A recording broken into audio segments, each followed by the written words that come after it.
నమస్తే, welcome to our channel. నేను మీ సిరి. First phase polling అయితే అయిపోయింది. దీని తర్వాత నరేంద్ర మోడీ గారి కాన్సన్ట్రేషన్ అయితే ఏపీ మీద పడింది. మరి దీని ప్రభావం ఎలా ఉండబోతుంది ఏంటి? సో ఈ అంశాన్ని మనకు వివరించడానికి మనతో పాటు ఉన్నారు ప్రముఖ senior journalist, political analyst C S Rao గారు. నమస్కారం సార్. నమస్తే సార్, ఇప్పుడు చూస్తుంటే అయితే ఫస్ట్ ఫేజ్ పోలింగ్ అయితే జరిగిపోయింది. కానీ ఇప్పుడు ఏంటంటే నరేంద్ర మోడీ గారి మొత్తం కాన్సన్ట్రేషన్ అంతా ఏపీ మీద పడినట్టు మనకు తెలుస్తుంది. సో రానున్న రోజులలో అసలు ఎలా ఉండబోతుంది అంటే ఇప్పుడు ఈ పోలింగ్ ప్రభావం అక్కడ చూసుకున్నట్టయితే కొంచెం డిఫెన్స్లో పడినట్టు అనిపిస్తుంది. మరి ఇప్పుడు మోదీ గారి కార్యాచరణ ఎలా ఉండబోతుంది సార్? ఒకటి ఏంటంటే ఫస్ట్ ఫేజ్ పోలింగ్ అయిపోయిన తర్వాత మేజర్ ఆల్మోస్ట్ 100కు పైగా సీట్లలో జరిగింది ఫస్ట్ ఫేజ్ పోలింగ్ ముగిసిన తర్వాత పోలింగ్ ముగిసిన తర్వాత జనరల్గా ఇన్ఫర్మేషన్ వస్తుంది. ఏ విధంగా పోలింగ్ జరిగిందా, అనుకూలంగా జరిగిందా, ప్రతికూలంగా జరిగిందా అనేది ఒక అవగాహన, పూర్తి స్థాయిలో కాకపోయినా కొంతమేరకు అవగాహన కలుగుతుంది. బహుశా అవగాహన వచ్చిన తర్వాత అక్కడ ఏదన్నా నష్టపోయినందువల్ల నష్టపోతామనేటువంటి ఆలోచనతోటి రాబోయేటువంటి ఫేజుల్లో జరిగేటువంటి ఎలక్షన్స్లో గెయిన్ అయ్యేదానికి నరేంద్ర మోడీ వాయిస్ మార్చారా అనేటువంటి ఒక అభిప్రాయం కలుగుతుంది. దానికి బలం చేకూరేలా రాహుల్ గాంధీ ఒక స్టేట్మెంట్ ఇచ్చారు. ఫస్ట్ ఫేజ్లో బీజేపీ అనుకున్నంత స్థాయిలో లాభపడలేదు. అందుకే నరేంద్ర మోడీ భారతదేశంలో ఉండేటువంటి ఆస్తులన్నింటినీ ముస్లింలకు పంచిపెట్టడానికి కాంగ్రెస్ పార్టీ సిద్ధంగా ఉంది అని చెప్పి కామెంట్ చేశారు. ఆ కామెంట్ వెనక ఫస్ట్ ఫేజ్లో డిఫెన్స్లో పట్టుబడిన బీజేపీ అనేటువంటిది రాహుల్ గాంధీ వ్యక్తం చేసినటువంటి అభిప్రాయం. ఆయన ఏం చేశారు, నరేంద్ర మోడీ ఒకవేళ మీరు కాంగ్రెస్ పార్టీకి ఓటేస్తే మీ సంపదను, జాతి సంపదను ముస్లింలకు పంచిపెడుతుంది కాంగ్రెస్ పార్టీ, వాళ్ళ మేనిఫెస్టోలో ఆ విధంగా పొందుపరిచారు అనేటువంటి వ్యాఖ్యానాలు చేస్తూ మీరు అప్రమత్తంగా ఉండండి, ఆలోచించి ఓటేయండి అని చెప్పి ఆయన చెప్పడం జరిగింది. ఆ వ్యాఖ్యలు మతపరమైనటువంటి విద్వేషాలను రెచ్చగొట్టేలా ఉన్నాయని చెప్పి ఆల్రెడీ ఎన్నికల కమిషన్ కంప్లైంట్ చేయడం కూడా జరిగింది.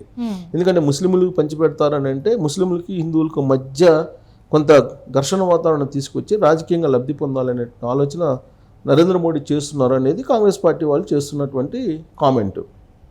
సో అలాంటి తీవ్రమైనటువంటి కామెంట్ ఎందుకు చేయాల్సి వచ్చిందంటే ఫస్ట్ ఫేజ్లో జరిగినటువంటి పోలింగ్లో అనుకున్నటువంటి స్థాయిలో పర్ఫార్మెన్స్ లేదు అనేది బీజేపీ వద్ద సమాచారం ఉందని కాంగ్రెస్ పార్టీ చెప్తుంది. అయితే నెక్స్ట్ ఫేజ్లో జరిగేటువంటి ఎలక్షన్స్లో ఇప్పుడు 4వ ఫేజ్లో మనకు ఆంధ్రప్రదేశ్ కానీ తెలంగాణ కానీ జరుగుతుంది. సో ఈ నెక్స్ట్ ఫేజ్లో 2, 3, 4 ఫేజుల్లో జరిగేటువంటి ప్రాంతాల్లో ఖచ్చితంగా కాన్సన్ట్రేషన్ ఎక్కువ పెరుగుతుంది. ఎందుకంటే ఫస్ట్ ఫేజ్లో నీకు ఫస్ట్ డౌన్ క్రికెట్లో ఫస్ట్ వికెట్ పడిపోయింది అనుకోండి, నెక్స్ట్ వాళ్ళ మీద కొంచెం ఎక్కువగా ప్రెషర్ పడుతుంది, ప్లస్ ఎక్కువగా కాన్సన్ట్రేషన్ కూడా పెరుగుతుంది. సేమ్ అదే తరహాలో ఇప్పుడు నెక్స్ట్ ఫేజ్లో జరిగేటువంటి ఎలక్షన్స్ మీద కాన్సన్ట్రేషన్ పెరుగుతుంది. ప్రధానంగా తెలుగు రాష్ట్రాల్లో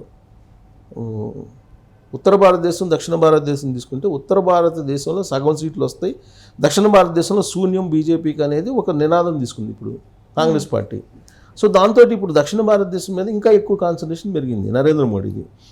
అందులో కూడా తెలంగాణ అలాగే ఆంధ్రప్రదేశ్ మీద ఎక్కువగా కాన్సన్ట్రేషన్ పెరిగింది. ఈ క్రమంలో ఎలాంటి గేమ్ ప్లే చేయాలి, తెలంగాణలో ఎలాంటి గేమ్ ప్లే చేయాలి, ఆంధ్రప్రదేశ్లో ఎలాంటి గేమ్ ప్లే చేయాలి అనే దాని మీద సహజంగా ఏ రాజకీయ నాయకుడైనా ఆలోచిస్తారు. ఇప్పుడున్నటువంటి పరిస్థితుల దృష్ట్యా ఎలాంటి గేమ్ ప్లే చేస్తాడు నరేంద్ర మోడీ అలాగే అమిత్ షా అనేటువంటి ఒక అంచనా వేస్తే కనుక బీఆర్ఎస్ పార్టీని తమ వైపు తిప్పుకొని బీఆర్ఎస్ పార్టీని నలిఫై చేసి బీజేపీ వైపు తిప్పుకునేటువంటి ప్రయత్నం తెలంగాణలో చేస్తుంది. ఇప్పుడు ఆల్రెడీ కవిత బెయిల్ ఉన్నారు, 3వ తారీఖు తీర్పు రిజర్వ్ అయ్యింది, బెయిల్ ఇస్తారా ఇవ్వరా అనేది. సో ఈ ఎలక్షన్ అయిపోయిన దాకా ఆ బెయిల్ వచ్చే పరిస్థితి లేదనేది కూడా ఒకటి వినిపిస్తుంది. అయితే ఇక్కడ బీఆర్ఎస్ పార్టీ బీజేపీని గెలిపించేటువంటి బాధ్యతను తీసుకునేలా పరిణామాలను మారుస్తుంది బీజేపీ, ఢిల్లీ అగ్రనేతలు, ఢిల్లీ బీజేపీ అనేది ఒకటి వినిపిస్తుంది.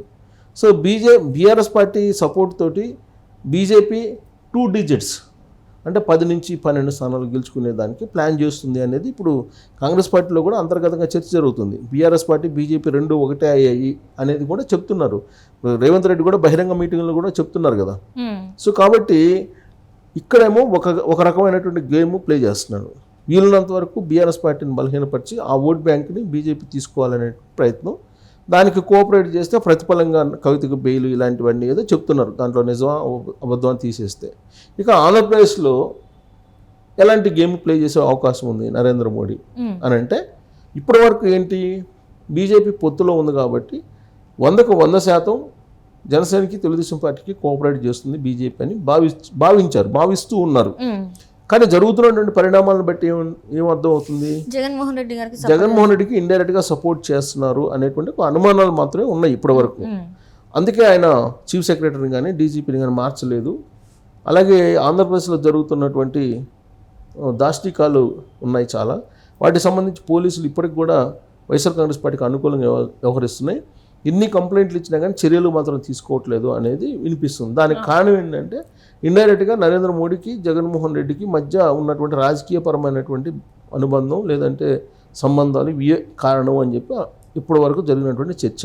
ఇప్పుడు రాబోయేటువంటి రోజుల్లో అది ఇంకా బలపడేటువంటి అవకాశం ఉండేలాగా కనిపిస్తుంది. ఎందుకంటే ఇప్పుడు వైఎస్ఆర్ కాంగ్రెస్ పార్టీకి ఎంపీలు వచ్చినా బీజేపీ సపోర్టే, తెలుగుదేశం పార్టీ జనసేనకు వచ్చినా బీజేపీ సపోర్ట్. కాబట్టి 25 ఎంపీలకి 25 తమవే అనేటువంటి భావనలోకి నరేంద్ర మోడీ అమిత్ షా వచ్చేటువంటి అవకాశం ఉంది. వచ్చినటువంటి క్రమంలో పైగా ఫస్ట్ ఫేజ్ జరిగినటువంటి ఎలక్షన్ జరిగిన తర్వాత, పోలింగ్ జరిగిన తర్వాత ఇక్కడ ప్రతి ఎంపీ సీటు ఇంపార్టెంట్ అనేటువంటి భావనకి వచ్చినటువంటి క్రమంలో వైఎస్ఆర్ కాంగ్రెస్ పార్టీని బలహీనపరిచేటువంటి విధంగా కానీ, లేదంటే వైఎస్ఆర్ కాంగ్రెస్ పార్టీకి స్వేచ్ఛ లేకుండా చేసేటువంటి విధంగా కానీ, లేదా వైఎస్ఆర్ కాంగ్రెస్ పార్టీ చేసేటువంటి దాష్టికాలు ఏవైతే ఉన్నాయో వాటిని అడ్డుకునేటువంటి ప్రయత్నం కానీ బీజేపీ ఢిల్లీ పెద్దలు చెయ్యరు అనేటువంటి ఒక అభిప్రాయం ఉంది. ఎందుకనంటే అటు వైసీపీ గెలిచినా, ఇటు తెలుగుదేశం పార్టీ గెలిచినా, జనసేన గెలిచినా మొత్తం ఎంపీలు బీజేపీ కాబట్టి న్యూట్రల్గా వ్యవహరిస్తారు. బీజేపీ అగ్రనేతలు న్యూట్రల్గా వ్యవహరిస్తారు, ప్లస్ పట్టినట్టుంటారు. క్షేత్రస్థాయిలో ఏపీలో అటు తెలుగుదేశం పార్టీ ఇటు వైఎస్ఆర్ కాంగ్రెస్ పార్టీ రెండు యుద్ధానికి దిగినటువంటి క్రమంలో ఆ యుద్ధంలో బీజేపీ ఎలా వ్యవహరించాలి, తెలుగుదేశం పార్టీ జనసేన వైపు ఉండాలి పొత్తులో ధర్మం ప్రకారం. కానీ గోడ మీద పిల్లిలాగా ఉండి అటు వైసీపీకి వచ్చే ఎంపీలని ఇటు జనసేన తెలుగుదేశం పార్టీకి వచ్చే ఎంపీలని కూడా తమ వైపు తీసుకునే ప్రయత్నం చేస్తున్నారు. దానికి కారణం ఏంటంటే ఫస్ట్ ఫేజ్లో అనుకున్న రీతిలో పర్ఫార్మెన్స్ లేదు బీజేపీకి. కాబట్టి ఇక్కడ వైసీపీకి వచ్చేటువంటి 3, 4, 5 ఆ ఎంపీలు కూడా మాకు అవసరము అనేటువంటి అభిప్రాయానికి వాళ్ళు వచ్చారు.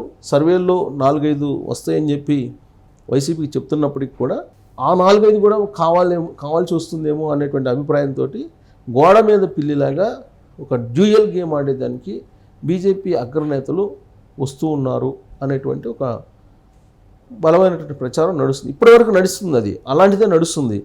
దానికి మరింత బలం చేకూరేలా ఇప్పుడు రాబోయేటువంటి రోజుల్లో వాళ్ళ యొక్క తీరు ఉండేటువంటి అవకాశం ఉందని అంటున్నారు.